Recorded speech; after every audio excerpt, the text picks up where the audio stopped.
rack pulls, a very simple variation on the deadlift. So let's have a look at how to do it and why we set it up a certain way. So first of all, we want to set up the rack height. We want the bar to be 1 to 2 inches below the level of your knee. So here's a little bit different angle. Now this is probably about as low as I'd want to go. This is a good 2 inches below the knee. You can see me where I'm starting from here.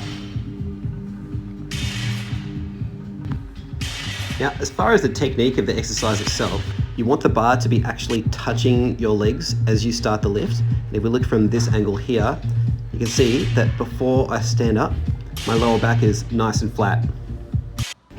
And here's one more angle for you. And here's a few reps for you as well, just to get an idea of the rhythm of it. Now you can see when I'm in the rack, this rack has springs in it, so there's a little bit of bounce when it hits the bottom. Your rack might be a little bit different. You can wait for the bounce to stop, or you can just go.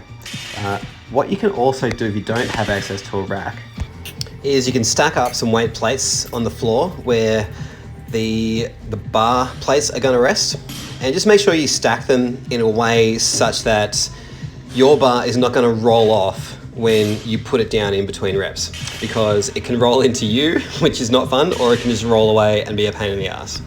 Now, last thing, you can see I'm wearing a belt here and I'm using lifting straps. I definitely recommend both of these things. The belt will help with your core activation, and the lifting straps will simply help you get more reps out before your grip dies. And we're aiming to develop back strength here, and we're not as concerned with the grip strength. Now, one last bit of advice about deadlifting in general.